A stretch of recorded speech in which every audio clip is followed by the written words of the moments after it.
Hola, ¿cómo están? Feliz fin de semana. Espero que se la estén pasando muy bien. Un fin de semana un poco acalorado, como que había bajado tantito la temperatura, pero otra vez calor en la mañana, porque en las tardes pues se nubla y llueve. Pero bueno, aquí estamos con un tema exótico a propuesta de Gaby Guerrero, que está personificando como la mismísima Cleopatra. Prepárense porque en un momento va a ser su aparición la hermana de Ptolomeo, ¿sí? Ándale, ¿Será Ptolomeo. negra? ¿Será blanca? ¿Será Exacto. roja? Pues ese es el drama, Pues, ¿no? déjame decirte que era la hija de Ptolomeo, la hermana de los Ptolomeos y la mamá de un Ptolomeo. O sea, estaba, estaba rodeada de Ptolomeos. Tuvieron muchos Ya, Ptolomeitos. ya ven que hay familias que agarran un nombre y se las ponen al hijo, al primo, al hermano, etcétera. No, no sé si caen en ese cuenta ustedes. Luego hay familias con muchas Gabis o con muchos Nicoláses. Así es. Exacto. Todos en mi familia se llaman Nicoláses y en la de Jaime, pues muchos se llaman Gabis, así que bueno, pues así, muchas. Así que así está la cosa. Pues sí, pero fíjense, en mi familia no hay ninguna Teresa, ni ¿Cómo ninguna, no? Tu abuela. bueno, mi abuela, pero digo de la Next Generation no hay, ni tampoco hay Elviras, ¿no? Todos es Nicolás, Nicolás, Nicolás, y así Ptolomeo, Ptolomeo, Ptolomeo. Y dice, Eso no lo estoy diciendo de chunga ni por quedar bien con Gaby, eso es cierto, pues eso es un constructo del patriarcado, o sea, eso sí es un constructo patriarcal, para que veas, o sea, de lo que se trata es de preservar el nombre, digamos, del patriarca para las siguientes generaciones como factor de poder, en eso sí tienen razón las feministas. exacto, estoy totalmente de acuerdo. Debería de haber puras Elviritas, Elviritas, Elviritas, pero bueno. Aquí estamos y vamos a hablar, como ya escucharon ustedes, de Cleopatra. ¿Por qué vamos a hablar de Cleopatra? A ver, Nico. A ver, sí, es que ahora tengo que venir yo de woke en representación de Jaime, de Gaby Guerrero, porque como se está así como está teniendo, está con los esclavos nubios que la están abanicando y el catador que está que está catándole las perlas, que tiene, ¿en qué tomaba perlas, Cleopatra? No, no ha de haber sido en Ginebra, ha de haber sido en otra cosa, en vino. No, lo único que tenían los egipcios era cerveza, una Ah, pues, cerveza casera. pues entonces está perlas en cerveza, catándole a alguien a Gaby Guerrero. Entonces les cuento, a ver, Jada Pinkett Smith, que no es de mis quereres principales en este mundo, y que es un poco, pues digamos, junto con su marido, alguien que, híjole, cómo lucran con las modas ideológicas de ahora. Entonces decidió producir para Netflix una serie que se llama African Queens, que es una historia, una serie de historias, digamos, son una serie de miniseries con las historias de las reinas africanas, según ella, negras. Porque Es la según esposa de Will Smith. es correcto. Ujú. Según ella, todas las reinas africanas eran negras. Entonces, como una reivindicación de la negritud, ella hace una serie de minis de docudramas, parece ser que bastante malos, yo no he visto Queen Cleopatra todavía, sobre reinas negras. Entonces sale a la temporada de Queen Cleopatra, que más allá del color de la reina, dicen que está malísima. El otro día me tocó estar con alguien que me contaba que su marido le decía, ¿por qué ves eso? Te voy a dejar, yo no puedo ver eso en mi recámara, es horrible. Bueno, entonces, a partir de esto, el gobierno de Egipto se ofendió porque sea representada por una negra, Cleopatra, porque ellos Anda. dicen que Cleopatra era blanca porque era de origen macedonio. Entonces, esto lleva, digamos, a dos debates. Un debate es sí, es un poco racista la postura del gobierno egipcio, y en efecto hay mucho racismo soterrado en Egipto, dicen los que conocen bien Egipto, o sea, sí es más valoradas las personas de tez clara, porque, pues, sí que tiene que Cleopatra sea negra. A mí me parece muy bien que así como Laurence Olivier puede hacer un Otelo blanco, la actriz que hace Cleopatra ahora en Queen Cleopatra haga una Cleopatra negra. Pero también es cierto, y eso se lo cuestionan muchos historiadores a Jada Pinkett Smith, que hay un oportunismo político en querer postular la historia de Cleopatra como la historia de una reina negra, cuando en realidad pues, es una reina que enfrentó muchas adversidades y tuvo muchos claroscuros, pero los claroscuros no los tenía en la piel históricamente porque era blanca. Entonces, digamos, un poco, si quieren mi lectura, le voy a dedicar mi próximo podcast a eso, por cierto, pues la pinche complejidad, no de esta semana, sino de la próxima será sobre eso, es... A mí me parece muy bien que una reina blanca la encarne una actriz negra o una reina negra la encarne una actriz blanca. Lo que no me parece bien es andar lucrando con la historia para agendas ideológicas contemporáneas. Claro que toda historia es historiografía y ahí viene otra discusión y ahí está la pinche complejidad del tema. Pero bueno, todo eso ha hecho que Cleopatra esté muy de moda ahora y todo el mundo esté hablando de las Cleopatras de todos los colores y todos los momentos en la historia. Muy bien, y es por todo ello que hemos decidido dedicar este programa a Cleopatra, con la que yo siempre he tenido, me identifico con ella en su fuerza, ¿sí? En su fuerza y en su rímel, o sea, sobre todo en su rímel, porque... Yo, la película que voy a recomendar de Cleopatra me recordó mucho Cleopatra a ti. Sí, ¿verdad? Sí, la Cleopatra, tremenda. Bueno, pues aquí estamos y Jaime Guerrero. A ver, déjame decirte nada más sobre ese. Yo no entiendo bien por qué empezó el debate, porque, pues, versiones de Cleopatra ha habido las que quieran. Algunas absurdas, otras menos absurdas, algunas con pretensiones históricas, otras simplemente pues porque se les hizo interesante el asunto y lo convirtieron en un asunto romántico. Hasta Bernard Shaw escribió una, ya saben, Shakespeare, etcétera. Yo no sé por qué de repente el gobierno egipcio brincó. Creo que en el fondo es precisamente por el intento de Jada Pinkett Smith de hacer políticamente correcta la historia como ella la ve. Pero curiosamente, hay una serie de historiadoras, arqueólogas y antropólogas, mujeres, es decir, para que no digan que nada más los hombres, que dicen no, eso no es así. Incluso hay alguna antropóloga negra que grabó un video y varios TikToks que dijo, oigan, pues se oye muy padre y está levantando una bandera, pero esa bandera pues no vale nada. ¿Por qué? Porque miren, era descendiente de macedonios y hay que acordarse, los macedonios no eran blancos, blancos, blancos como lo entendemos ahora. Gabriela va a hacer una amplia explicación de cómo no podemos aplicar criterios raciales modernos a una cosa que, pues, de la cual desconocemos un montón. Pero creo que el debate se puso serio. Y bueno, siempre hay una cosa muy curiosa. Tenemos una extraña atracción hacia Egipto, desde las pirámides hasta los faraones. Y déjenme decirles nada más una cosa fascinante. Cuando un griego quería hacerse pasar por un sabio, o lo era, ¿a dónde se iba a estudiar? A Egipto. Pitágoras, por ejemplo, se decía de él que era un hombre dios.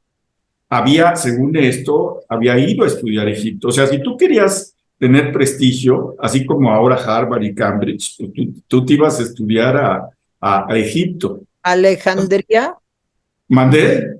¿Alejandría? No necesariamente, sino al entorno ya en tierra, no en Alejandría. Y déjenme decirles que ya para entonces, es decir, estamos hablando de una época muy primitiva, como del siglo V antes de Cristo, en donde ya había un atractivo en Egipto. Yo pienso que es por la esfinge, las pirámides, la relación que tenían con el Nilo, en fin, había muchas cosas. Y curiosamente ese atractivo ha permanecido en la literatura, en la cultura y por supuesto en el cine, ¿no?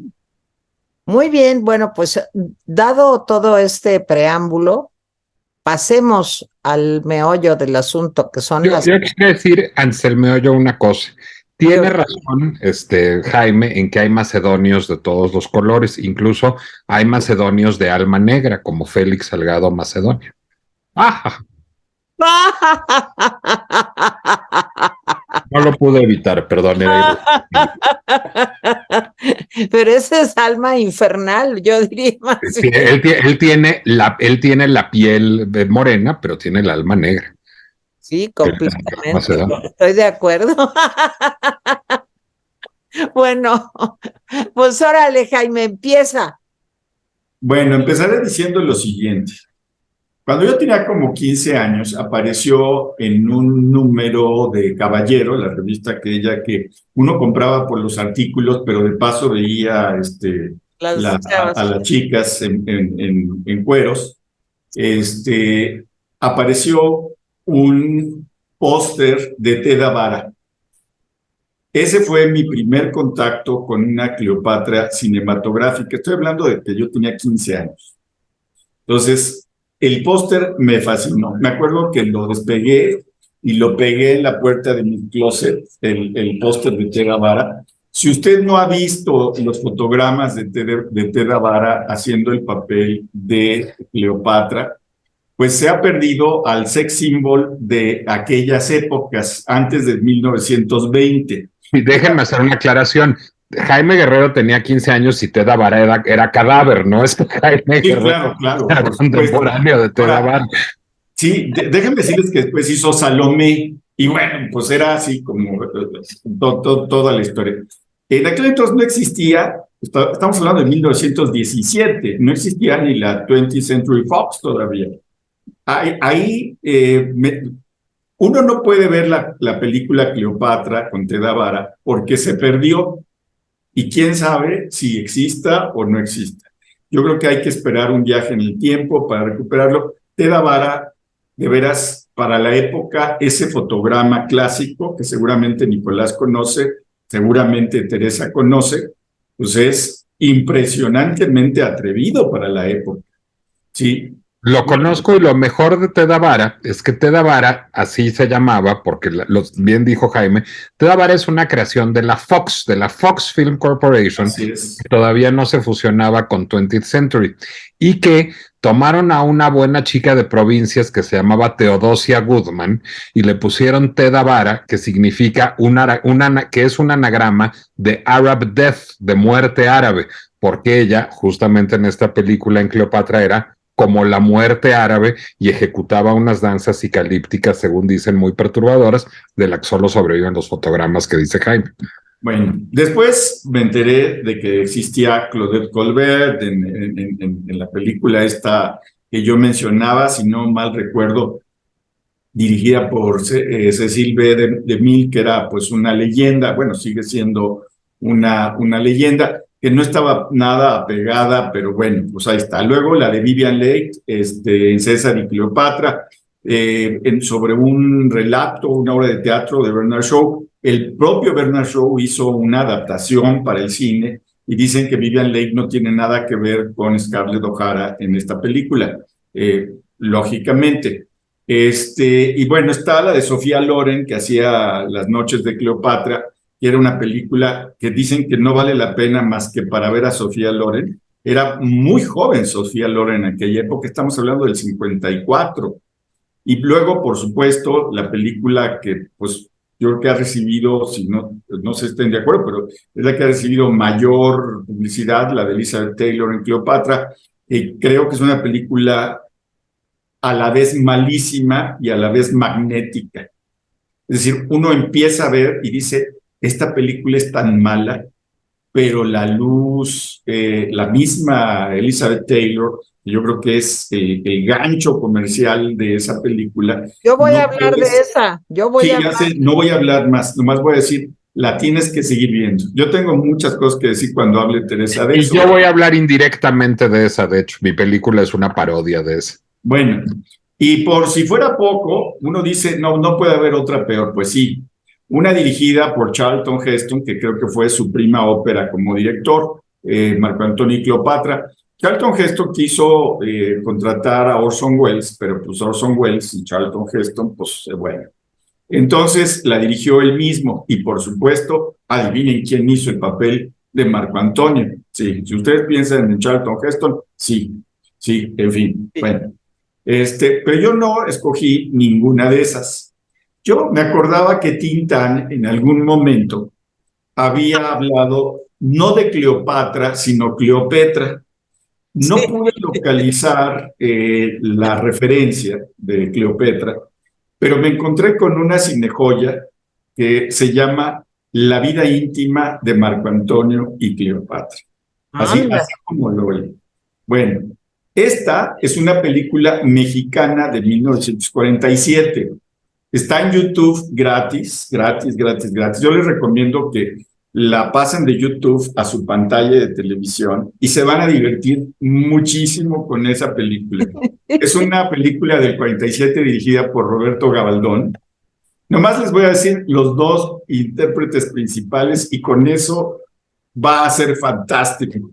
El argentino Luis Andrini, que los que tuvieron la oportunidad de saber quién es, yo lo conocí en varias películas, sí. Creo que la primera película que vi fue La cigarra no es un bicho. Claro, buenísima. Es una de sus clásicas, ¿no? Ahora, Luis Andrini, pues hizo escuela en la comedia, no solo argentina, sino hispanoamericana. Hizo películas, por supuesto, en su natal Argentina, hizo películas en Chile, en México, en Venezuela, en España. En México hizo varias películas, Luis Andrini. Es un hombre al que admiraban muchos de los cómicos de las siguientes generaciones. Yo recuerdo que, yo nunca vi un capítulo de Chespirito ni nada de eso. Entonces, no, pero sí vi a Chespirito haciendo de Patiño, de Viruta y Capulina. Yo odiaba Viruta y Capulina, pero no había nada más que ver. Entonces veía yo, y era el Patiño al que le pegaban. Vi a Chespirito también en una película con Mauricio Garcés y Angélica María, haciendo el papel de un gángster menor. Sí. Aquella donde Mauricio Garcés dice, yo mato. Es genial esa película. También, bueno, La vida íntima de Marco Antonio y Cleopatra. Luis Andrini, cómico pues de altos vuelos y es impresionante y Teresa no me dejará mentir, con la cara hace todo el tipo, no necesita ni pastelazo, no, o sea, la pura cara. Bueno, y su coestelar era ni más ni menos que María Antonieta Pons. Entonces, sí, y si ustedes sospechan que María Antonieta Pons era Cleopatra, o sí era Cleopatra. Entonces, yo sospecho que Cleopatra en la vida real podía haber sido cubana. Sí, a lo mejor no era ni ptolomaica, ni nada, sino cubana. Bueno, entonces Luis Andrini. ¿Quién más está en la película? Víctor Junco hace el papel de Octavio. José Baviera hace el papel de Julio, ¿sí? Y Rafael Banquels hace el papel del verdadero Marco Antonio. Y ahorita voy a decir. María Antonieta Pons, pues es una leyenda, yo creo que no necesito presentarla, es una leyenda de la música de las películas de rumberas, hizo pues muchas películas de esta creo que fue su cuarta o quinta película que hizo, y bueno, ya saben, ¿no? Viva mi desgracia con Pedro Infante, Noches de Ronda sobre la música en efecto de Agustín Lara, y la mujer del puerto, nueva en aquel entonces, porque fue antes del 50, y se retiró en los 60s. Yo no recuerdo, sí leí, pero no recuerdo por qué se retiró María Antonieta Pons. A mí María Antonieta Pons y Ninón Sevilla me arrebatan el corazón, debo decirlo, me arrebatan el corazón. Y bueno, pues Luis Andrini es excelente. ¿De qué va la película? Aquí en México, Luis Andrini hizo Yo soy tu padre, adelantándose a Darth Vader, sí, y Luke Skywalker, que le dijo, yo soy tu padre, y tiene otra que se llama El embajador y el baño de Afrodita. Yo vi El baño de Afrodita, y véanla. En fin, ¿de qué va la película? A ver, la película se trata de esto. Resulta que Luis Andrini en la película se llama, por supuesto, Marco Antonio. ¿sí? Y él está casado con una mujer que le pide que renuncie a su trabajo. ¿En qué trabaja este Marco Antonio? Pues trabaja como ayudante de un adivino que convoca además a los muertos. No solamente ve el futuro, sino que convoca a los muertos. Y tiene un asociado, ¿sí? Que pues es galán, es alto, es fuerte, ¿sí? Y el adivino pues tiene como chalán a Marco Antonio. Y Marco Antonio no está contento con su esposa. ¿Por qué? Pues porque se da besos con la esposa del adivino, que no es que es nada menos y nada más que María Antonieta Pons, que en la película se llama en todo momento Cleopatra. Entonces, resulta que pues va a trabajar con el adivino. La mujer no quiere que trabaje ahí porque dice que pues, no es un trabajo serio.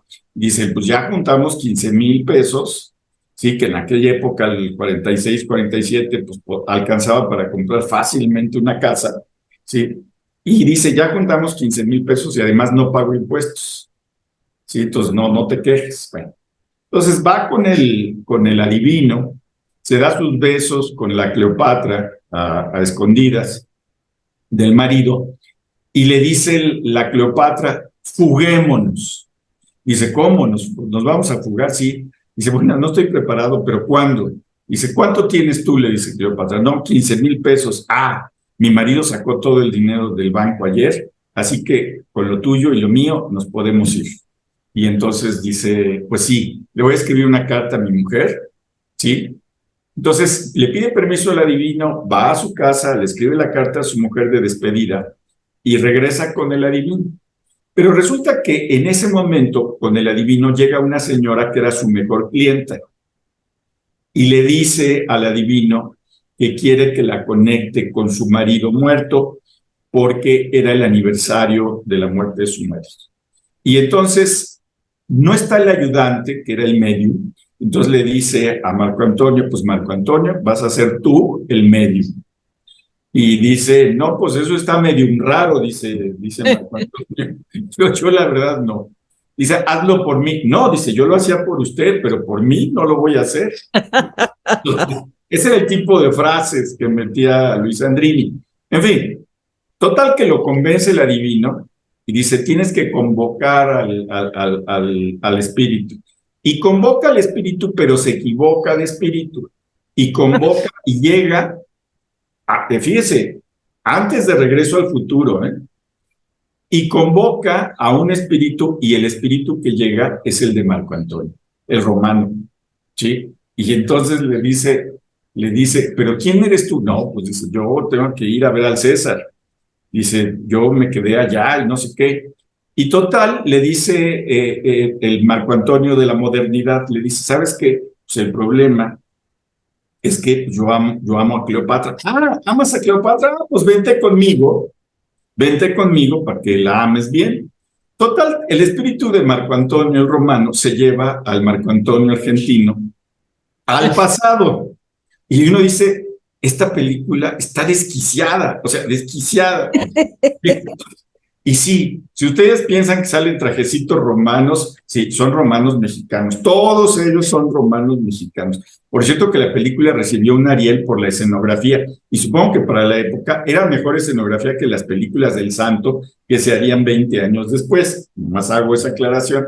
Bueno, total que llega con su trajecito, ¿sí? Y por supuesto, Julio César lo manda a llamar. ¿Quién eres tú? No, pues yo vengo de un país que no se ha fundado, etcétera, y por supuesto le dice, tírenlo a los leones.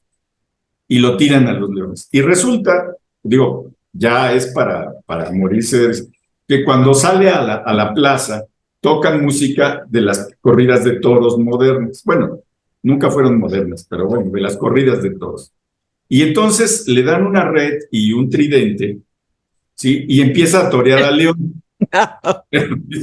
Y entonces todos los romanos coreanos, ole. Total que al final, no puede ser.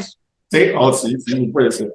Total que al final el león se aburre, ¿qué estoy haciendo con este inmenso? Y se mete a su jaula. Y total, pues le dicen, no, pues tiene que recompensarlo. Ah, pues que le den la oreja y el rabo del toro, digo, del león. Y dice, no, lo tiene que hacer soldado de Roma. Así lo voy a hacer soldado del palacio de Cleopatra. En ese entonces, en ese momento, estaba Cleopatra en Roma. Y como sucedió, de acuerdo a lo que sabemos, la mayor parte de los políticos y pues, gente ilustre de Roma no quería a Cleopatra. A pesar de su atractivo griego, o sea, heredera de los macedonios, no de Félix Salgado Macedonio, sino de los otros, los buenos. Y entonces, como heredera de eso, pues a pesar de eso, no la quería. Entonces, resulta que le dice a Julio César, ¿sabes qué? Te van a matar mañana, porque se había llevado un libro de historia. Dice, te van a matar mañana. Y le dice, ¿quién me va a matar? Brutus. Dice, no, no me digas por qué me van a matar, sino quién. Y le dice, no, tu amigo Brutus. Ah, es mi mejor amigo, y total que lo mata. Y entonces Marco Antonio, temiendo que este hombre sea un adivino, le dice, ¿por qué no te haces pasar por mí, al fin que no me conoce Cleopatra, y te vas a ver qué onda, porque Cleopatra pues, la queremos pues, someter? Y total que Luis Andrini, ya en el papel del falso Marco Antonio de aquella época, se va a conocer a Cleopatra, y Cleopatra, pues como cree, como ya se le peló Julio César y no sabe qué hacer, entonces lo que hace Cleopatra es, dice, pues este que ya está en un nuevo triunvirato, pues me lo voy a enamorar, y entonces, pues resulta que vamos a poder conquistar Roma. Bueno, no se las hago más largas, simplemente, en realidad, Cleopatra va a traicionar al falso Marco Antonio, ¿sí? Porque lo que quiere es hacer tiempo para que el verdadero Marco Antonio pueda triunfar. Finalmente se da cuenta el falso Marco Antonio que lo está utilizando Cleopatra, y entonces dice, ya veo toda la verdad. La traición de Cleopatra en la película, en la época romana, le sirve para darse cuenta que la Cleopatra de los tiempos modernos también lo iba a traicionar con el ayudante, con el otro ayudante del adivino. Y entonces él decide que se va a suicidar, y se suicida como el Marco Antonio. Cuando se suicida, regresa al presente. Ok. Y entonces le dice a Cleopatra, a María Antonieta, por cierto, déjenme decirle que es maravilloso. Si ustedes piensan que no baila María Antonieta Pons en esta película, baila. Baila, baila y baila y requete baila. Y es genial porque para la época baila una danza hindú, aunque ustedes no lo crean, con música cubana, en plena época egipcia. Entonces, es genial la película, es genial. Sí, eran los egipcios más cubanos que se han visto jamás, pero bueno. Y baila así, sabrosón, así como María Sí, como Antonieta. ella siempre baila, por supuesto. Es que tener a María Antonieta Pons, no importa si era una historia de Aquiles, de Cleopatra, tenías que hacerla bailar, pues. Bueno, no les cuento el final. El final, por supuesto que termina bien. Y es una película que les va a dar mucha risa, que les va a dar mucha risa. Está llena de absurdos, absurdos por completo. Y en México fue un éxito, curiosamente. En el México de 1947, sí, con un cómico que ya tenía su nombre. Él intentó, por cierto, ser un actor serio. Y una de las primeras cosas que hizo en su natal Argentina, pues fue hacer un montaje de Sacco y Vanzetti, que en aquel entonces los acababan de matar. Y por supuesto, la policía lo arrestó, porque Sacco y Vanzetti eran nombres prohibidos también en Argentina. Entonces dijo, no, pues esto no es lo mío, mejor me voy a dedicar a la comedia. Se dedicó a la comedia con mucha suerte. Miren, son películas que hay que rescatar de vez en cuando. Sí, no es una joya cinematográfica de ninguna manera.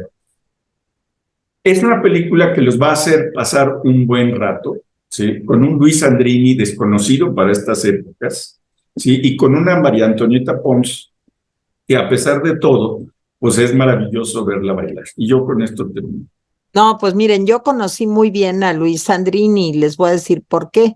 Luis Sandrini y el cine argentino, yo no había nacido todavía en esa época, pero mis papás, claro que veían cine argentino, y los años que yo viví en Venezuela, pues el cine argentino era muy, muy popular. Hugo, ay, ¿cómo se Hugo llamaba? del Carril. Hugo del Carril, Luis Sandrini, en fin, y Carlos Gardel incluso, porque Carlos Gardel filmó películas en Argentina. Bueno, también cuando tus papás veían cine argentino, Carlos Gardel ya era cadáver, no eran Sí, tan grandes también, tus papás, pero sí, sí. también, Este, también. No, bueno, hay una gran estrella del cine argentino de esa época que ahora es una gran estrella de la televisión argentina, que es Mirta Legrand. Mirta Legrand, que fue una de las damas jóvenes del cine argentino de los 40, ahora todavía tiene un programa de entrevistas a sus 90 y tantos años en la televisión argentina. Eran gemelas. Mirta tenía una hermana gemela. Sí. Sí, Las de dos acuerdo. gemelitas eran famosísimas. Bueno, y les quiero decir, creo que el único momento donde, pues, estelar, donde Luis Sandrini brilló, fue con la película esa que decía Jaime de La cigarra no es un bicho, que es de un motel de paso, si no recuerdo mal, y en ese motel, pues hay Sí. parejas poniéndole el cuerno al Que era pues una corriente del cine argentino, de los hoteles, o sea, varias películas sobre eso, muy en la onda del cine italiano, así de, sí, pues, sí, ¿qué podemos decir? ¿Porno lights? no, ni eso. Ni Bueno, eso, ¿verdad? sí, ni eso. Bueno, ¿saben cómo se llaman este tipo de películas en Brasil? Se llaman pornochanchadas. Porno chanchadas. Bueno, pues yo creo que Sí, ni eso. era. Pero Sí, déjenme y esa, contarles. pero es su película más conocida, pero tienen otras muy Sí, buenas. pero esta película es muy divertida porque resulta que, pues imagínense los cuartos del hotel de paso y entonces de pronto hay una pandemia o epidemia, así como el COVID, y no pueden salir del hotel. No sé si la has visto, Nico.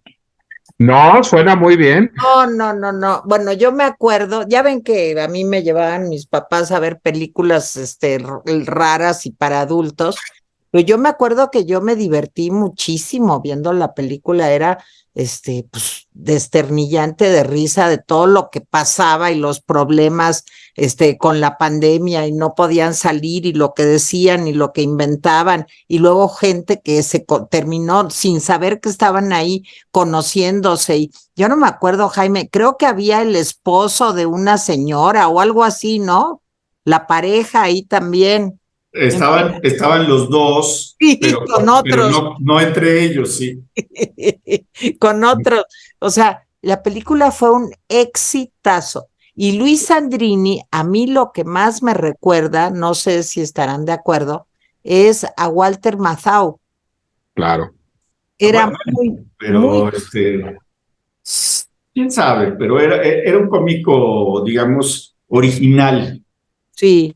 original, que no era copia de ningún No, cómico. no te ves, Jaime. Y lo que estás describiendo, mamá, de película, pues, suena muy al universo Billy Wilder, Blake Edwards. O sea, suena como hijo de esa escuela, que es la escuela en Sí. la que se llama Walter Matthau. Sí, y también podría ser de Almodóvar, ¿eh? Cuando está menos amargado. O ¿Mm? sea, de veras que sí. Oye, Gaby, que ya llegaste, Gaby Patra, se llama Gaby Patra, ya llegó Ya ella. llegué, ya llegué. A ver, Gaby Patra, tú yo creo que sí podría ser una Cleopatra muy bonita. A A ver, ver, ahí les va mi interpretación de Cleopatra. Anda, anda. anda. Como te da vara. No, pero habla para que te veamos. Tengo los simpáticos ojos aquí pintados como el ojo de Horus y el ojo de Ra. ¿Ven? Tengo una simpática peluquita. Ya me di cuenta de que después me la puse y parezco como Cleopatra Art Deco. Y pues, pero, Claudette Colbert. ajá, exacto, como que soy Cleopatra, pero en los 20. Entonces, No, pero, es más cercana a te da vara, ¿eh? pero ahí está. No, Bueno, Gaby, qué miren, bárbara. Sí, te ves mucho más bonita que Elizabeth Taylor. Nomás te Le, falta que te pongan las cosas que le ponían, que era una parafernalia muy grandota. Oigan, Sí, alguien, Yo también pensaba hacerme así, pero no pude. La verdad ¿dónde es que pusiste la no esfinge encontraba rodante? ¿Le pusiste el parquímetro? casi. Sí, la verdad es que todo me salió mal. Le envidio a las esclavas de cosméticos a Cleopatra porque me estaba pintando el ojo y me metí el delineador al ojo y no, entonces no. me lloró y entonces me tuve que repintar otra vez. Oye, ¿y Si ven que mi ojo está rojo, te ahí está. bañaste en leche de burra? Obviamente con perlas. ¿Qué no ves mis perlas? No, pues sí, ya se ve. Yo las Las del rojas. brazo sí necesitaría que fueran un poco más anchitas, ¿verdad? Pero mira, se estiran. Eso es bueno, eso es bueno. Cualquier cosa que se estire es bueno. Bueno, pues ¿quién va? Pues a ver, Nico. Bueno, No, yo yo quiero no quiero ver, ir y voy a decir por qué. Porque mi película es una parodia de la tuya. Entonces me parece que tú debes ir primero. bueno, si quieren yo voy primero. O tú, Gaby. Gaby. No, yo no. Bueno, entonces yo voy. Bueno, pues yo les voy a contar Oigan, hay un audio que está abierto y se oye muy mal, pero ya, creo que ya terminó. Pues yo les voy a contar la tremenda historia, porque sí es la tremenda historia de la Cleopatra de 1963, protagonizada por Elizabeth Taylor, esa mujer guapísima que a mí nunca me gustó, pero yo reconozco que es muy bonita, pero siempre tuve, quitando 2 o 3 películas en donde me maravilló, porque ella, aparte de bonita, creo que logró ser una buena actriz en algunos momentos. Con Elizabeth Taylor Cleopatra, ella era Cleopatra. Con Richard Burton, que sí les puedo decir que fue uno de mis novios, o sea, realmente, lástima que haya sido tan, pero tan borracho, porque ese era parte del problema en la relación con Elizabeth Taylor, pero bueno, qué hombre tan interesante, tan inteligente, tan atractivo, o sea, para mí Richard Burton yo creo que es uno de mis grandes hits en la historia del cine mundial. Y el otro que salía de Julio, bueno, Richard Burton era Marco Antonio, claro. Y el otro que salía de Julio César, que era un hombre como ya más cansadón, más grandecito, pues nada menos que Rex Harrison. Y Rex Harrison en esta película está extraordinario, como siempre, porque es un tipazo Rex Harrison y es un gran actor. Pero bueno, la película estuvo rodeada de cualquier cosa, de cualquier clase de adversidades. Miren, se tardaron un buen en hacer el guión de la película, que está basada en un libro de Carlo María Francero que se llama La vida y los tiempos de Cleopatra. Bueno, y empezaron a trabajar en un guión para hacer esta película. Elizabeth Taylor como que no tenía muchas ganas de hacerle de Cleopatra. Ella estaba grabando, filmando de repente en el verano con un director que después de muchas aventuras terminó dirigiendo Cleopatra, que se llama, híjole, el nombre no me acuerdo, pero era Joseph Mankiewicz, que también es el director de Una carta a 3 esposas y por supuesto de La malvada. de las 3 caras de Eva, ¿no? Y de Las 3 caras de Eva.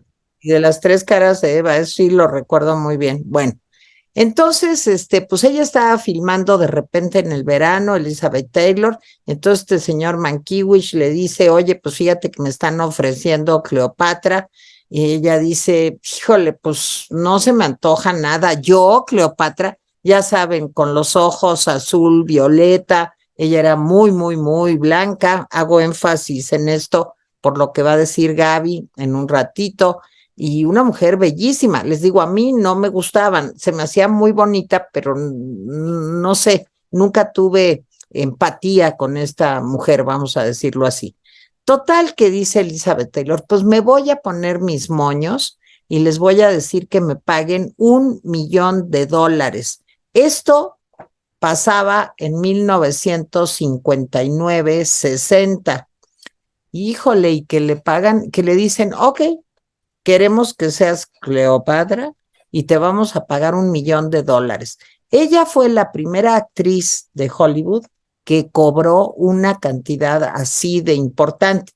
Ahorita $1,000,000, pues digo, lo gana casi cualquiera por un capítulo en una serie de televisión.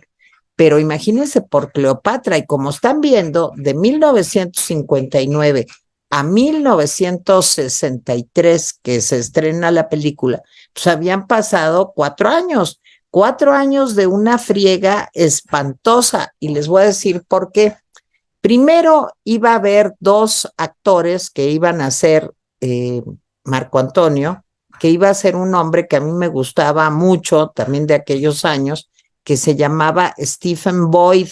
No sé si alguno de ustedes, los más viejitos, yo creo que Gaby no sabe ni de qué estoy hablando, pero Stephen Boyd era un actor, un hombre que salía siempre así como de fortachón, era como el Gerard Butler de esos años. De hecho, Stephen Boyd hizo varias de romanos. Ahorita quiero ver, híjole, es como el Cáliz de Plata, se me hace que es con Stephen Boyd. O sea, hacía muchas películas malas era un guapo que hacía muchas películas malas de romanos y ahorita voy a buscar. Claro, sale en Ben-Hur, me sale en Ben-Hur. Sí, claro, sí, tienes razón. Y sale en Gengis Khan con John Wayne y Susan Hayward, en la caída del Imperio Romano. Stephen Boyd era un galán rudo, guapo, pero que se la pasaba de... Pero esa de Gengis Khan se parece a la que acaba de contar Jaime. La de Gengis Khan, que John Wayne es Gengis Khan, se parece a esta de Luis Sandrini, que es... No, protesto, no. Esa de Gengis Khan es lo más bajo que puede haber. Sandrini es otra cosa, no, porque te voy a decir, Sandrini nunca pretende ser serio. Y lo peor es que aquella película pretende ser seria. No, pues no. De acuerdo. Pero bueno, Stephen Boyd era un guapo de faldita y sandalia, que sale en Gengis Khan y sale en Ben-Hur y sale en la caída del Imperio Romano. Sí, bueno, y entonces ya ese dijo, bueno, pues está bien, con Elizabeth Taylor va. Y luego otro actorazo, de veras, gran actor, que es Peter Finch, que ustedes a lo mejor vieron en Network, esa película que hicieron luego una obra de teatro en Broadway y también aquí en México, con Faye Dunaway, sobre, pues, digamos, las ambiciones y las luchas de poder en una cadena de televisión. Pues Peter Finch estaba para hacer el papel de Julio César. Y como ven que a la mera hora, bueno, entonces dicen, ok, vamos a filmar. Y entonces deciden filmar en Londres. Y ahí va Elizabeth Taylor y Peter Finch y Stephen Stephen Boyd a filmar, pobre Stephen Hawking. Es lo único que le falta a esa película, Stephen Hawking. Y ahí van a Londres. De ruedas. Bueno, y ahí van a Londres a filmar. Híjole, y el clima estaba, pues Londres, ¿verdad? Terrible. Y ustedes no están para saberlo, pero Elizabeth Taylor era súper enfermiza. Se enfermaba, pero de todo. Le dolía la espalda, la columna. Era pues una mujer un poco frágil en cuanto a su salud. Pues tuvo meningitis en aquella época Sí. y hasta en coma quedó. Sí, bueno, y la operaron del cerebro después, años después, le quitaron un meningioma del cerebro, o sea... Y le hicieron una traqueotomía, ella recibe el Oscar por Butterfly 8, Butterfield 8, es la película por la que gana el Oscar con su cicatriz de traqueotomía aquí. Pero ella no gana el Oscar por ¿Quién teme a Virginia Woolf? No, señora, ella gana el Oscar por Butterfield 8. Bueno. Por Butterfield 8. Puede que la gane por los dos. Ahorita averiguo. En fin, bueno, total, que pues que se enferma Elizabeth Taylor, le da pulmonía y todo lo que están diciendo Jaime y Nicolás. Total que ella dice, miren, me pagarán $1,000,000 o lo que ustedes quieran, pero yo no voy a ir a filmar a Londres, porque no voy a estar ahí, que los vestidos y los tocados y muchas escenas al aire libre. Piensen que estamos hablando de 1960, no era como filmar ahorita El Señor de los Anillos o Harry Potter, porque las multitudes eran de veras extras, porque todo lo que salía como escenografía era real, lo tenían que construir, no era green screen y ahí todo se veía y con efectos especiales y Lucasfilms haciendo que todo pareciera fantástico, no, era de veras. Entonces era un trabajal terrible y entonces Elizabeth Taylor dijo, no, y ya tenía el director 10 minutos de la película filmados. Los 10 primeros minutos de película que filmó antes de que se enfermara Elizabeth Taylor ya costaban más que toda la película, que el presupuesto de la película. Entonces le dijeron, oye, estás mal, estás gastando muchísimo, ya se enfermó Elizabeth Taylor. Los otros dijeron, ¿saben qué? Yo mejor renuncio porque tengo otra filmación, Peter Finch y el otro. A ver, Nico, ¿qué Todo quieres? lo que cuentas es cierto, lo que pasa es que ese director no era Joseph Mankiewicz, ese director era Ruben Mamoulian. Esos 10 minutos fuera de presupuesto los hace Ruben Mamoulian. Y ahí corren a Ruben Mamoulian y es Tienes entonces razón. que llaman a Joseph Sí, Mankiewicz. pero luego también corren al otro. Es También lo correcto. corren. Lo sé, Y entra otro y luego regresa. No, no, lo bueno, sé. es que No, Richard Burton dirige parte de la película también. pero es que fue un desastre. Bueno, total, finalmente se recupera Elizabeth Taylor, corren al otro director, como bien dice Nicolás, y empiezan a filmar en nuevas locaciones. Finalmente, no se queda ni Peter Finch ni Stephen Boyd, y entonces se les ocurre firmar a Richard Burton, que era un actor de lo más serio, prestigiado, de teatro en Inglaterra, un hombre con un prestigio muy sólido, como galán de teatro de a de veras, así como shakespeariano. Y traen a Rex Harrison, pues que también todavía no se estrenaba ahí Mi Bella Dama, no era tan famoso, pero era un hombre con una reputación de un actor muy, muy sólido. Bueno, entonces los contratan a ellos dos para que sea uno Julio César, Rex Harrison, y el otro Marco Antonio, Richard Burton. Híjole, y en la primera escena que tienen juntos, Elizabeth Taylor y Richard Burton, bueno, pues que el gran flechazo. El gran flechazo, que es también bufo, porque el flechazo fue porque Richard Burton estaba crudo, porque era hiper borracho, se sentía muy mal y a Elizabeth Taylor le dio lástima que estaba crudísimo y entonces le empezó a ver, tráiganle un caldito de pollo, a ver aquí siéntate, a ver, no, espérate. Y ahí se empezaron a enamorar y la película pues seguía filmándose y filmándose y filmándose. Lo que se gastó en vestuario para que Elizabeth Taylor pudiera salir con una cinturita de este tamaño, estaba preciosa, tenía cuerpazo en aquella época, ¿eh? Bueno, pues se gastó muchísimo y aparte era la película cuando se filmó que más cambios de vestuario había tenido en la historia del cine. No me acuerdo ahorita de cuántos cambios hubo, pero a ver, déjenme buscar porque luego ya ven que yo invento, ¿verdad? Pero ahorita lo encuentro y ahorita les digo, pero había... Nada más mientras lo buscas, Sí, Elizabeth Taylor le dieron 3 Óscares, uno honorario, uno por Butterfly 8 y otro por Quien le teme a Virginia Woolf. y un Pero horario. hizo varias películas en donde pues comprobó que no solamente era una cara bonita, o sea, actuaba bien. En esa película yo la vi en el 69, ¿Quién le teme a Virginia Woolf? Es Extraordinaria, impresionante su papel, extraordinaria. impresionante.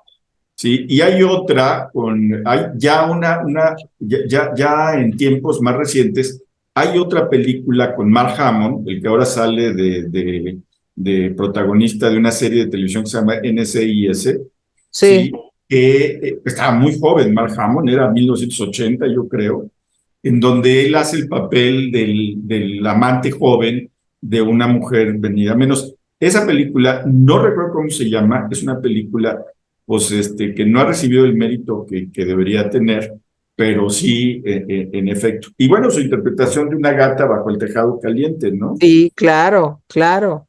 Bueno, total.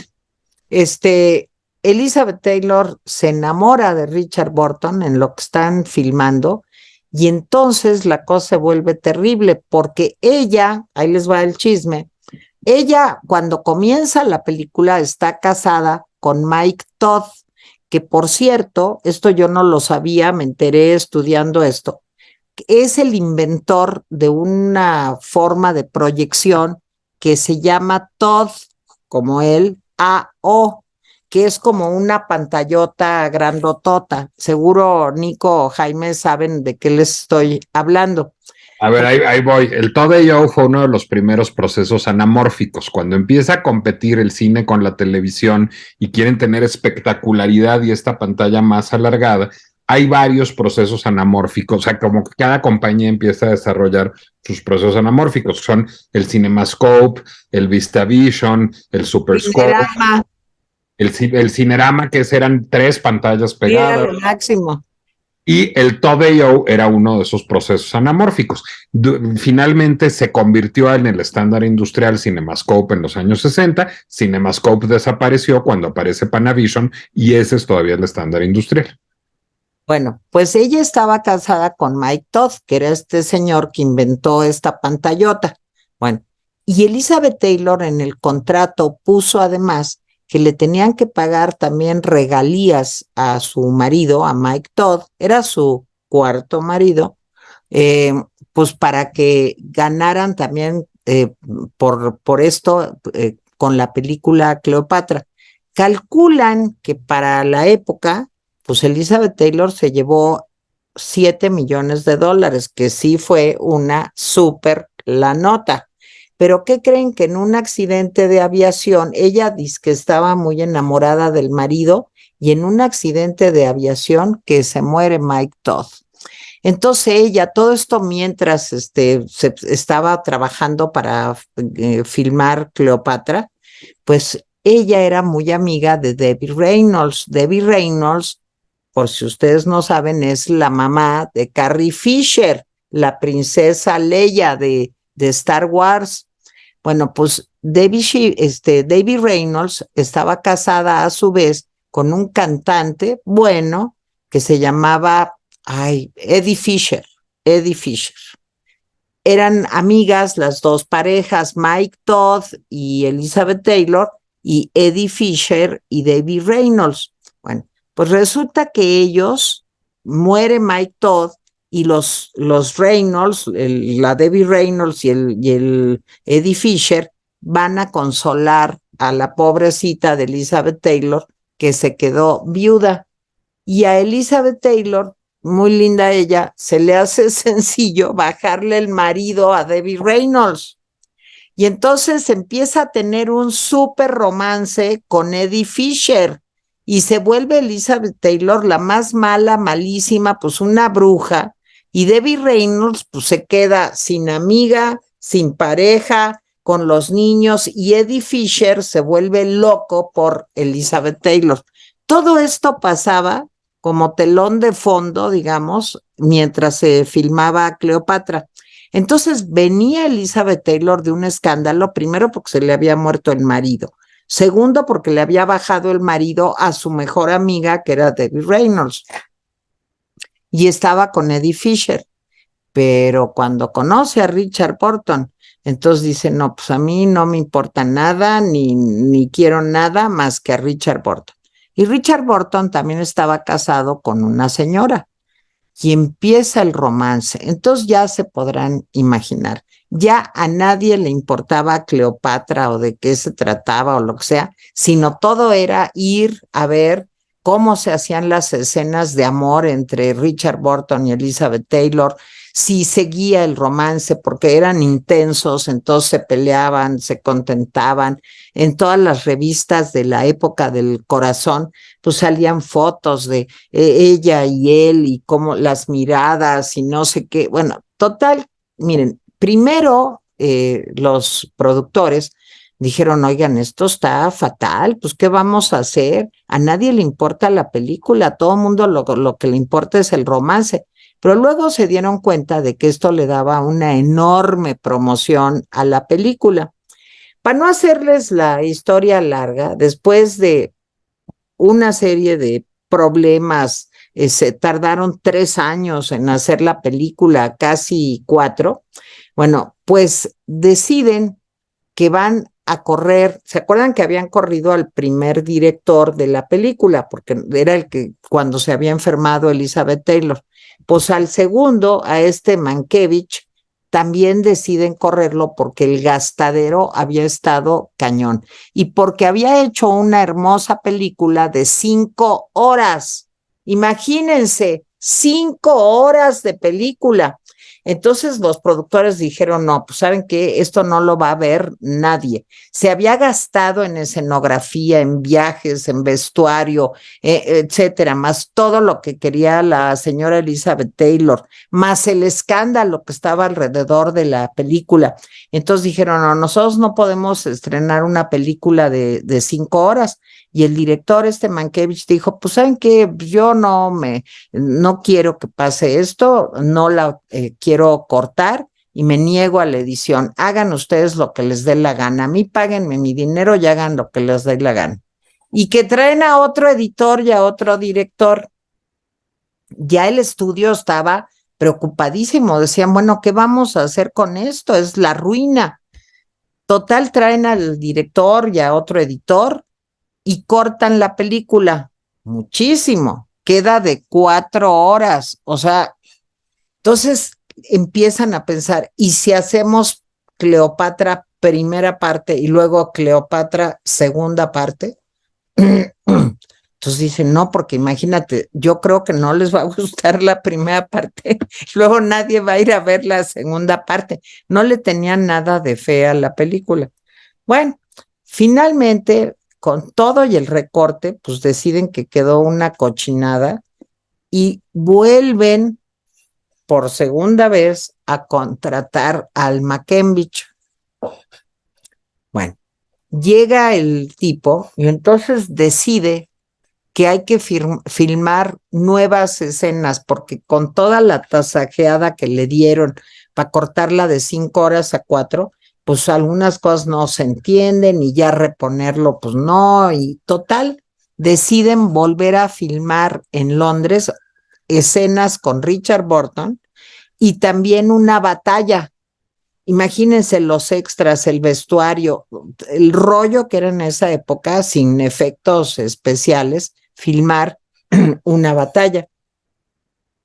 Bueno, para no hacerles el cuento largo, logran filmar lo que faltaba, editan la película, que de todas maneras es larguísima, quedó casi de 4 horas, y se estrena la película. La película costó recaudó en taquilla 24 millones de dólares. ¿Saben cuánto costó? 44 millones de dólares. Fue una pérdida ahí en esos momentos como de 20 millones de dólares. Pero las críticas estaban pues muy divididas. Fíjense, Rotten Tomatoes dijo que el 60% de las críticas eran buenas, con todo y que los de veras críticos de cine de a de veras, pues decían que la película era malísima. Decían un poco lo que comentaba Jaime al principio. Era majestuosa la película, los escenarios, la escenografía, la fotografía, el vestuario, y decían que entre mejor era la producción de Cleopatra, los actores cada vez se iban haciendo más chiquitos y que las actuaciones eran malas. Elizabeth Taylor estaba furiosa porque ella decía que no habían logrado rescatar la esencia de los personajes, que porque era una película, sobre todo, ella la veía como de 3 personas en un momento pues donde se estaba decidiendo no solamente su vida, sino la historia de la humanidad. Tenía razón en eso Elizabeth Taylor, pero bueno, la película pues salió pues como palomera. Luego hubo alguna recuperación al paso de los años, pero sí fue pues muy desmesurado el costo que tuvo la película para la recuperación. Finalmente ganó 4 Oscar, pero todos a mejor vestuario, mejor película, ahorita les digo, pero no tuvo ningún premio por la actuación, No, solamente, mejor película ganó tampoco. no, mejor película Ganó tampoco. premios técnicos. Sí, ahorita les digo, lo estoy aquí buscando. Miren, ganó, ahí voy, ganó mejor diseño de vestuario, mejor montaje, mejor música original, mejor sonido. Eso fue lo que ganó. Bueno, ganó Globos de Oro, también ganó Globos de Oro. Ahí ganó mejor película, no, ganó mejor actor Rex Harrison, mejor actor de reparto Roddy McDowall, y ahí sí ganó mejor director, fíjense. En fin, total que estuvo muy dividido, pero sí les quiero decir que con todos los chismes que les conté, cuando vimos que estrenaban Cleopatra, pues yo tenía 63, pongan que la vi el 64, 14 años, pues yo quería correr a ver el famoso romance entre Elizabeth Taylor y Richard Burton y los vestidos maravillosos de esa mujer muy bonita, pues que encarnaba quién sabe a quién, porque pues histórica, así que lo que te viene siendo histórica no era. De romance, pues tampoco. Era como algo muy llamativo por los colores, por la vistosidad, por el escenario, los escenarios, pero nunca pasó de eso Cleopatra. Pero yo me entretuve muchísimo viéndola y la disfruté y ya, tan tan. Jaime, Gaby, Nico. Que hasta, es una película que yo creo que Jaime tiene razón, es una película malísima, pero hipnótica. Yo creo que tienes además toda la razón, tiene que ver con el fasto de la película. Bueno, tiene que ver con dos cosas, con los fastos y con el morbo.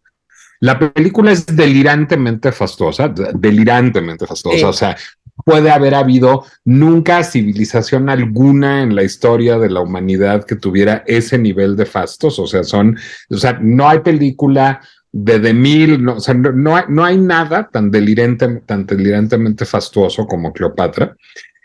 Las actuaciones de Richard Burton, que era un gran actor, y de Elizabeth Taylor, que a veces podía ser una gran actriz, son malas. El único que tiene alguna idea de qué está haciendo ahí es Rex Harrison. La película que nunca he visto completa, entre paréntesis, que siempre he visto a cachos, pero no, o sea, ni tiene rigor histórico, ni cuenta una historia de amor, de nada, sino son cuadros y cuadros de fastos y fastos y trapos, y pues una pareja de guapos que traen una calentura espectacular uno por el otro, y que eso se palpa en la pantalla y es lo que la hace parcialmente hipnótica.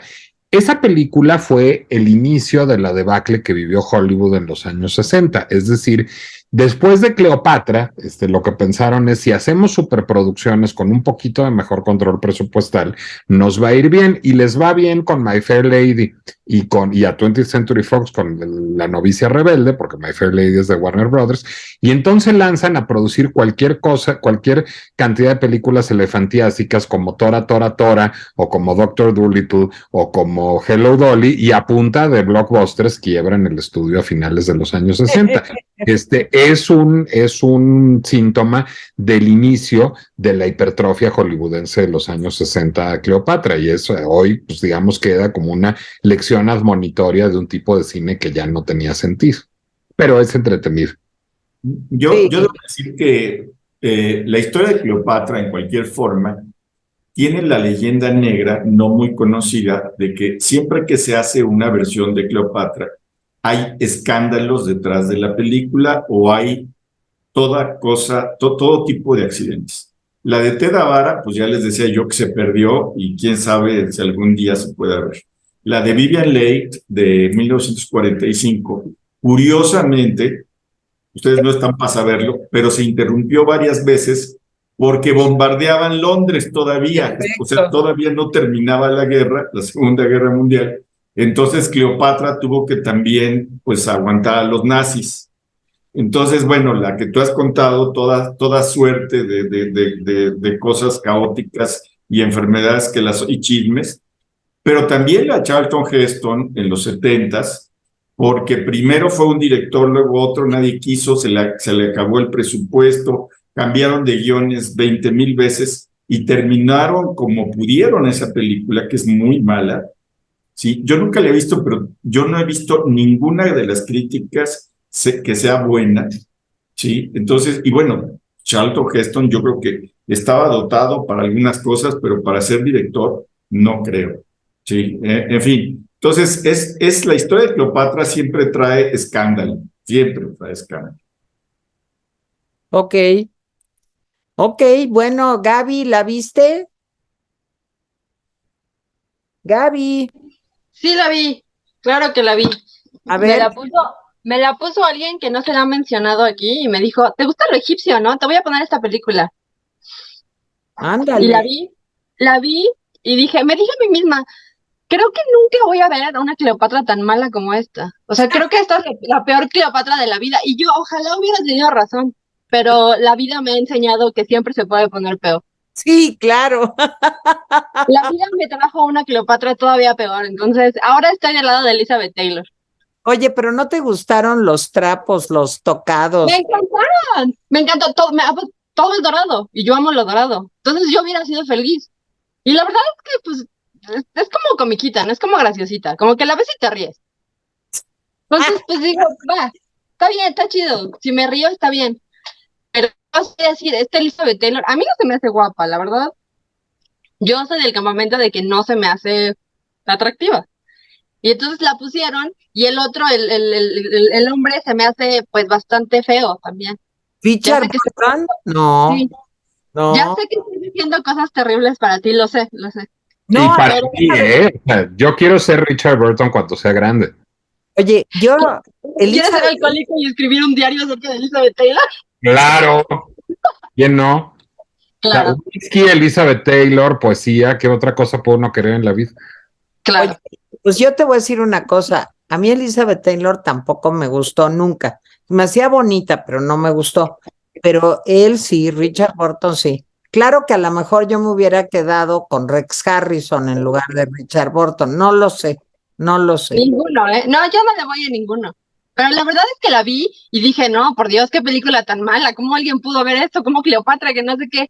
Y ahora ya me encuentro a mí misma diciendo, ojalá tuviéramos a Elizabeth Taylor de Cleopatra otra vez. Ok, Así la vi. bueno, ¿quién va, Gaby o Nico? Ahora sí voy yo, porque mi película es una parodia de la tuya. Y de Ah, hecho, yo lo primero que quiero hacer es leerles la portada del libro en el que está basada mi película. 14 litros de tinta china, 30 pinceles, 62 lápices de punta blanda, un lápiz de punta dora, 27 gomas de borrar, 38 kilos de papel, 16 cintas de máquinas de escribir, 2 máquinas de escribir y 67 litros de cerveza fueron necesarios para la realización de esta aventura. Así se anunciaba en 1965 el cómic de Asterix y Cleopatra, parodiando, por supuesto, al muy célebre cartel promocional de la Cleopatra de Joseph Mankiewicz, de la que les hablaba Tere Vale hace rato. Bueno, lo que pasa es que fue tan tan absurdamente cara la película de Mankiewicz que la 20th Century Fox decidió imprimir carteles en donde lo que presumiera la numeralia de las toneladas de dinero que le habían aventado a la pantalla para promover la película. Bueno, pues divertidos por ese cartel, un dibujante y un guionista de cómics, de bande dessinée, como se dice en francés, franceses, Alberto Uderzo y René Goscinny, fueron al cine y fueron a ver la Cleopatra de Mankiewicz y dijeron, esta película es la onda. Como dice Gaby Patra, dijeron, esta película está muy chistosa. Hay que hacer una aventura de Asterix. Ellos ya tenían a Asterix el Galo como un personaje exitoso, valeroso guerrero de una aldea gala que resiste y resistirá siempre al invasor en las costas armoricanas, en la Galia de la antigüedad. Y entonces dicen, no, pues es que hay que hacer que Asterix conozca a Cleopatra. Y entonces empiezan en el cómic a decir, pero la historia está buenísima para pitorrearnos, eran hombres cultos, porque pues Blas Pascal había dicho en algún momento, como parte de su libro Pensée, de su libro de filosofía, que el mundo habría sido otro si la nariz de Cleopatra hubiera sido más corta, era casi, pues, digamos, con una prefiguración del efecto mariposa. Parece ser que Cleopatra era bastante narigona, parece ser que Rosy de Palma sería un buen casting para Cleopatra. Y entonces, bueno, pues traen el running gag durante todo el cómic de la nariz de Cleopatra. Luego, en algún momento, ya me acordé también, Plinio el Viejo es quien dice que Cleopatra bebía perlas disueltas en vinagre. Y entonces también traen la chunga de la perla disuelta en vinagre todo el tiempo. Y bueno, pues está por supuesto en el ánimo todo el affair de Julio César y Cleopatra, que ya habían representado Rex Harrison y Elizabeth Taylor en esta película, y Vivien Leigh en esta película, que si no me equivoco también es con Rex Harrison. Jaime me corregirá, pero según yo César y Cleopatra también es con Rex Harrison. Bueno, entonces deciden publicar en 1965 Asterix y Cleopatra. Ahí viene mi primera trampa, está plenamente disponible en cualquier librería el cómic, que es una absoluta gozada, que es una parodia desternillante de la Cleopatra de Joseph Mankiewicz, incluida, por supuesto, la esfinge rodante, los 65 cambios de vestuario, la vanidad de Cleopatra, el catador, o sea, todos los chistes cleopatranos que he hecho yo son herederos de Goscinny y Uderzo en Asterix y Cleopatra. Y en 1968 filman Asterix y Cleopatra, hacen una adaptación cinematográfica con libreto del propio Goscinny y Uderzo, pero para mayor absurdo es un musical. Había una gran estrella de la opereta francesa, que de hecho fue quien estrenó La Viuda Alegre por aquellas épocas en París, que se llamaba Micheline Dax. Y entonces invitaron a Micheline Dax a hacer la voz de Cleopatra. Entonces Cleopatra habla como soprano lírica toda la película, pero incluso en los parlamentos los dice como soprano lírica y se echa arias de opereta. Entonces, en algún momento, por ejemplo, es una escena creada para la película, vemos el baño de Cleopatra y está Cleopatra en la leche de burra y tiene unas doncellas egipcias que le cantan todo el tiempo arias de opereta, en donde están cantando las loas de no solo de Cleopatra, sino de todas las posesiones de Cleopatra, incluido el león de Cleopatra. Entonces el león de Cleopatra llega, pero el león de Cleopatra también canta ópera. Y entonces cantan un dueto, Cleopatra y su león, mientras están en el baño de leche de burra. La película es de verdad muy divertida. Cuenta la historia de Numerovis. Numerovis es un arquitecto al que Cleopatra le encomienda construir un palacio para Julio César, porque en una pelea de amantes, Julio César le dice a Cleopatra: tu pueblo ya no sirve para nada, ni hace nada, están decadentes, se la pasan echando la hueva, desde las pirámides y la esfinge no ha habido nada relevante culturalmente aquí, mientras mi imperio sigue creciendo. Entonces ella se ofende y le dice: te voy a demostrar que mi pueblo sigue siendo poderoso y vigoroso, y le voy a encargar a mi mejor arquitecto, Numerovis, que construya un palacio para ti. Bueno, Numerovis es una desgracia de arquitecto, todos los edificios le salen chuecos, todas las columnas no sirven para soportar las entradas de los edificios, y además tiene solo 3 meses para construir un palacio en medio del calor egipcio, que es terrible, y los trabajadores no quieren trabajar. Entonces dice: pero yo tengo un amigo galo, el druida Panoramix. Entonces va hasta la aldea gala a decirle a Panoramix que por favor le ayude con el palacio con su poción mágica. Y entonces él de paso se lleva, Zambitate a Asterix y a Obelix, su amigo gordo, el que se dedica a producir menires, y a Idefix, el perrito de Obelix, para que vayan todos a Egipto, a Alejandría, a construir el palacio de Julio César. Entonces, bueno, por supuesto, Panoramix le da poción mágica a los trabajadores egipcios. Los trabajadores egipcios se ponen a construir a toda velocidad, pero por supuesto hay un arquitecto malvado con un escriba malvado. Está Julio César que le está atendiendo malas pasadas con las legiones romanas y con sus mercenarios. Hay intentos de envenenar a Cleopatra y de echarle la culpa a Panoramix, a Asterix y a Obelix. Hay aventuras de Obelix con la Esfinge. La película explica en realidad por qué la Esfinge no tiene nariz y toda la culpa es de Obelix.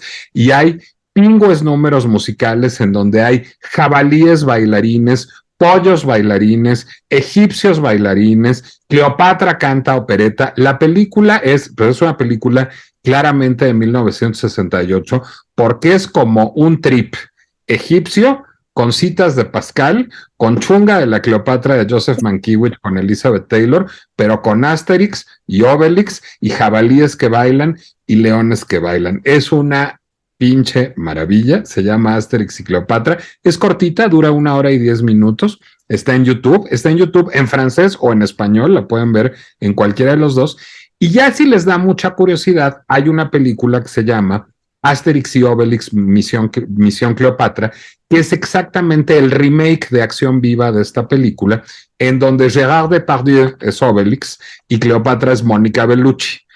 Yo no he visto esa película porque a mí no me gustan las películas de acción viva de Asterix, me quitan como toda la magia, pero ahí está por si y no es musical además, pero ahí está por si la quieren ver. Yo me quedo con Asterix y Cleopatra de 1968 animada, está tanto en francés como en español en YouTube.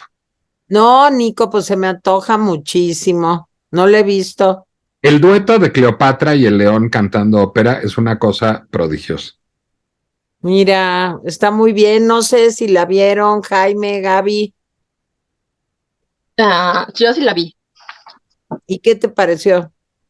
Me gustó mucho. Pero me gusta mucho Asterix y Obelix. Sí. Hay un dato importante, además, que tiene que ver con los debates contemporáneos a los que seguramente va a entrar Gaby. En el cómic, Cleopatra es morena. No es negra, pero es morena. En la película, Cleopatra es blanca. ¿Por qué? Porque estaban en la chunga de Elizabeth Taylor. Y ya en la película de acción viva, Cleopatra es Mónica Bellucci. Ya ustedes dirán. Ok.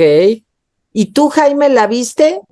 Fíjate que no la he visto, pero de todas maneras les voy a decir, creo que la mejor Cleopatra, sin lugar a dudas, es María Antonieta Pons bailando a ritmo cubano, una danza india en medio de las pirámides.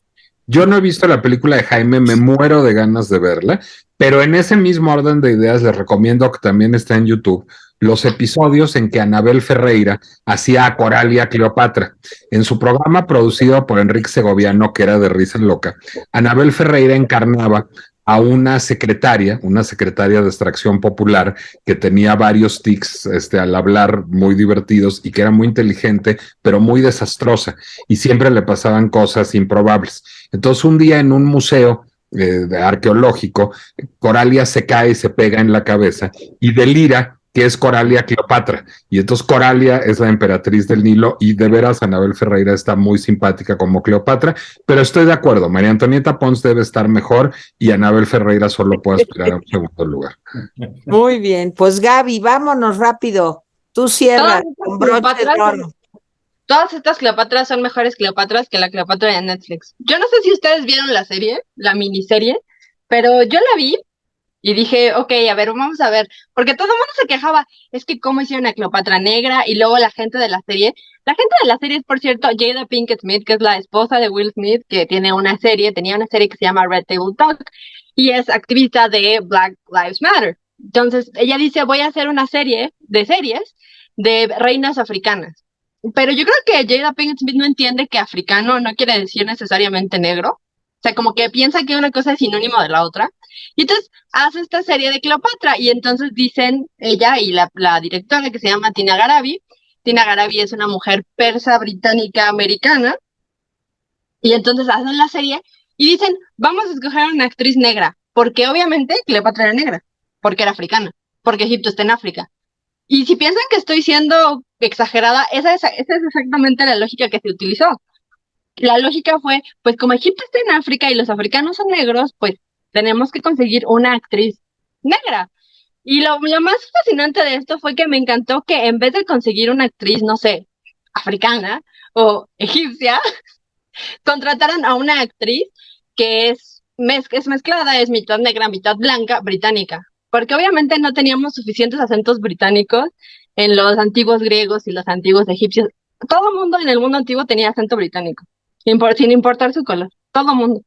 Entonces, traen a esta actriz británica que se llama Adele Jones, creo que se llama, y hacen esta serie, y estos son 4 episodios, cada uno de 1 hora, como 50 a 1 hora, y me duele, o sea, de veras me dolió. Voy a empezar diciendo que la serie no es mala porque la actriz sea negra.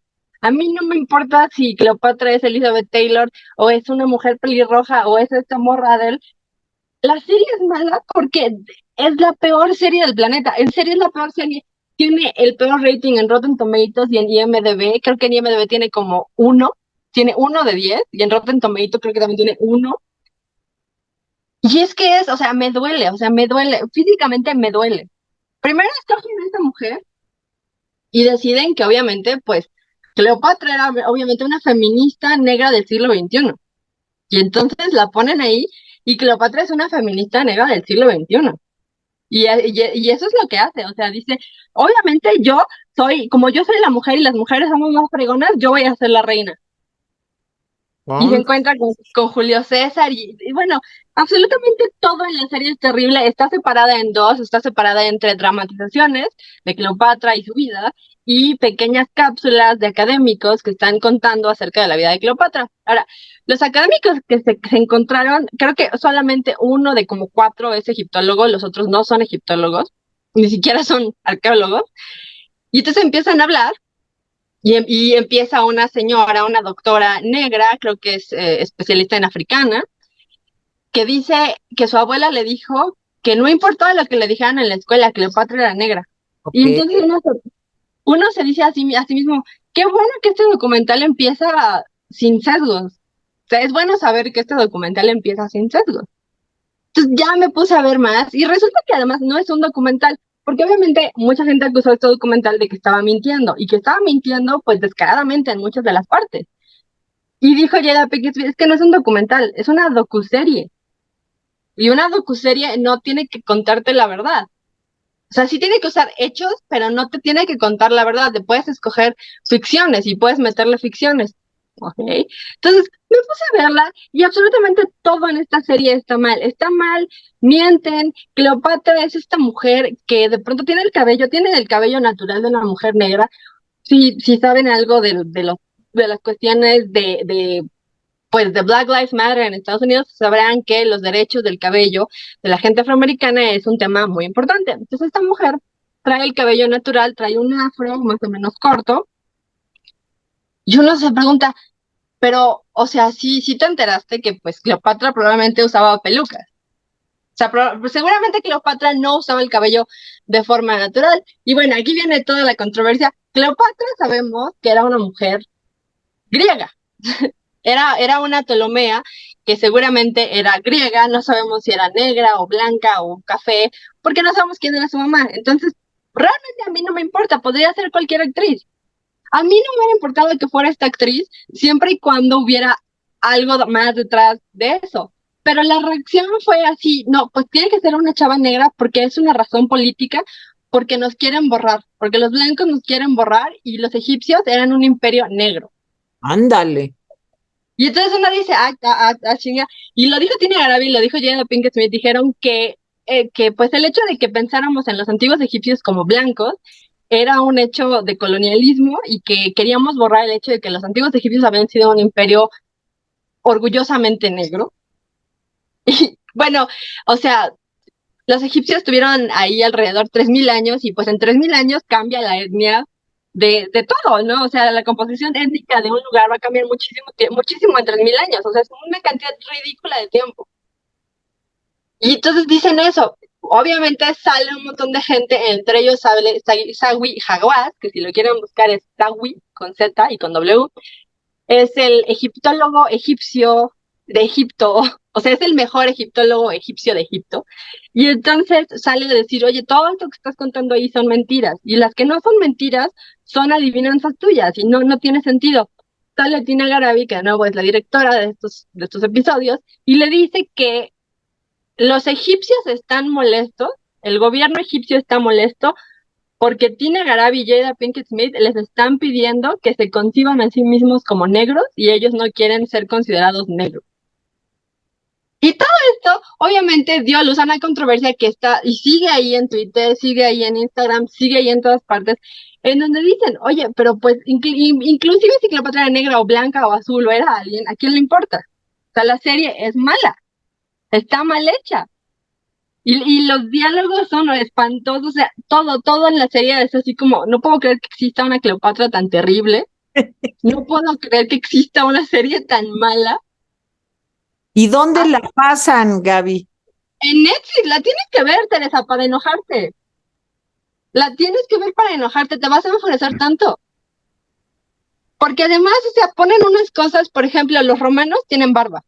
Son barbados y de cabello como medio larguito, ¿no? O sea, no súper largo, pero sí medio larguito. Obviamente, lección de historia aquí, los romanos de esa época hubieran sido afeitados, llevaban el cabello corto, muy corto, y hubieran sido, pues, completamente lampiños. No les gustaba eso porque ellos asociaban las barbas y el pelo largo con los bárbaros. Entonces, Oye, no ¿y hubieran... no sale alguna asiática o asiático también en papel de romanos o de Cleopatra? Fíjate que no. ¿No? No, fíjate que todos los romanos que salen son blancos, además son blancos británicos y son güeritos, lo cual es fascinante, así me encanta, fascinante. Toda la corte, absolutamente toda la corte de Cleopatra es negra, toda. Se ve en una escena como su padre muere, su padre Ptolomeo, sí sabemos que era blanco, eso sí lo sabemos, pero aquí es negro, muere, y toda la corte, toda la corte, toda la corte es negra, absolutamente todo el país es negro, pero me encanta porque son como, digamos que son como negros que te hubieras encontrado en Estados Unidos. O sea, como que dijeron, obviamente es la misma cultura. Obviamente pasa la cultura así exacta como está y ponen en el Antiguo Egipto. Y entonces la tienes ahí, nada tiene sentido, absolutamente nada tiene sentido. Y uno dice, oye, pero pues sí sabemos que alguna de esta gente era blanca, porque además la corte en ese momento era griega, y entonces hubiera sido griega con modas griegas. Y sí, Cleopatra era egipcia, pero no, pero tú tienes que concebir a Cleopatra como una reina negra y egipcia. Okay. Bueno, Gaby, Entonces, ¿por qué no te pintaste de negra como en Angelitos Negros? porque me hubieran cancelado, Tere. Ok. ¿Qué tal que un día me vuelvo presidenta de Canadá y dicen, acuérdense cuando salió en un video de YouTube con Blackface? Imagínate. Exacto, ¿no? Qué quemón, sí. No, de verdad, es una serie terrible y tanto Tina Garabi como Jada Pinkett Smith como Adele, como que es la actriz que la hace de Cleopatra, han defendido la serie con capa y espada diciendo que esta serie está siendo, pues, y criticada tan fuertemente porque la gente es racista. O sea, no es porque la serie sea mala, es porque la gente es racista. La verdad es que probablemente es por las dos, probablemente la gente es racista, pero la serie también es mala. Y no, o sea, pero de verdad es una Cleopatra ridícula, es un Egipto que no tiene sentido, nada tiene sentido, todo el tiempo te están redimiendo la figura de Cleopatra como, pero Cleopatra era una buena persona. Era una buena persona, era una gran persona. Tengo un problema con eso porque yo creo que no debes redimir a las figuras históricas como buenas o malas porque es muy difícil, pero todo el tiempo te lo están diciendo, Julio César era un maldito perro. Y además Marco Antonio también era un perro maldito y engañador. Pero Cleopatra era buena. Y era una buena persona. Entonces, todo el tiempo es estar viendo 4 horas de Jada Pinkett Smith teniendo una fantasía con Cleopatra, los doctores que se consiguieron, yo no sé dónde trabajen, pero francamente yo no les pagaría para ser académicos, pero ni de nada, porque dicen unas cosas que uno dice, ¿de veras? O sea, me estás poniendo esto aquí. Una de las académicas termina diciendo que ella tuvo un sueño en donde una figura de una mujer negra y poderosa le decía que tenía que contar su historia, y ahora ella entendía que esa figura negra y poderosa era la figura Era de Cleopatra. Cleopatra, claro. Se había acercado en su sueño a decirle, tienes que contar mi historia, y entonces ella está contando su historia. todo es cursi, todo es terrible, o sea, no tiene ningún sentido. Véanla solamente para enojarse con Netflix. Ok, ¿y cómo se llama, Gaby? Reina Cleopatra. Ok, madre purísima. Y van a ser varias series, van a ser pequeñas series. Esta es la segunda temporada, que se supone que van a ser 6. Esta es la segunda de 6 temporadas. La primera fue acerca de otra reina, no me acuerdo ahorita su nombre. Vi un episodio, también es terrible. Todo lo que está pasando me parece terrible. Jada Pinkett Smith ha defendido esto diciendo que Cleopatra le pertenece al mundo. Los egipcios no creen que eso sea cierto. Los egipcios dicen, pues es nuestra figura histórica y tú te la robaste y la estás usando como una especie de ícono de Black Lives Matter y no me parece. Y entonces hay un pleito entre Jada Pinkett Smith y el gobierno egipcio. Ella dice que los egipcios son racistas, los egipcios dicen que Jada Pinkett Smith eso es lo peor del mundo. Los arqueólogos están por todos lados diciendo que esta serie es pésima, que no la vean y no crean en las cosas que les dicen. De veras, o sea, esta Cleopatra de la Master es guerrera. Ok. Es guerrera. Hay escenas donde trae la espada y se anda agarrando a madrazos con los otros soldados. Así. Bueno, y además niños, te lo cuenta así. No, pues está la guerrera y no sé qué. Pero en serio, véanla, ríanse. Es una telenovela, no es histórica. Si la van a ver, es para reírse, para enojarse conmigo. En cambio, yo les recomiendo que vean la serie Roma de HBO. Obviamente, Roma de HBO está en HBO Max. Extraordinaria. Es una serie que sí es una serie, no es una docuserie, no es un documental, es una serie ficcionalizada acerca de el tiempo de cuando la República Romana muere. Obviamente, como Cleopatra está al mismo tiempo, sale en la segunda temporada. Entonces, es una gran serie. La verdad es que esta serie estuvo mucho mejor investigada que el documental de Jada Pinkett Smith. De veras, el documental, o sea, las cosas históricas que te ponen, y Tere lo sabe, son exactas, están increíblemente bien investigadas. Desde cómo se vestían, cómo hablaban, cómo se rasuraban el cuerpo, absolutamente todo está súper bien. La chava que la hace de Cleopatra, de nuevo en la segunda temporada, se llama Lindsay Marshall.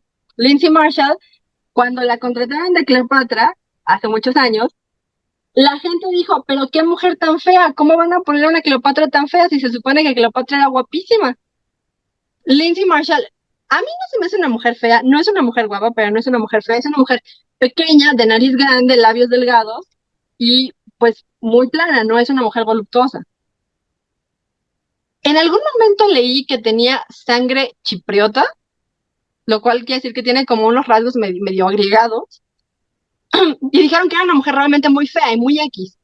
Entonces la contratan y la verdad es que cómo arreglaron a esta chava como Cleopatra le queda impresionante, tiene una presencia escénica muy grande y sí le crees que es Cleopatra, porque a pesar de que no es una mujer extraordinariamente bella, no es una mujer extraordinariamente imponente, o sea, le crees que es Cleopatra, le crees que es la reina, es mucho más seductora que la babosa que pusieron en la serie de Netflix, que por favor, yo creo que tiene el atractivo sexual de una escoba, o sea, se para ahí así como...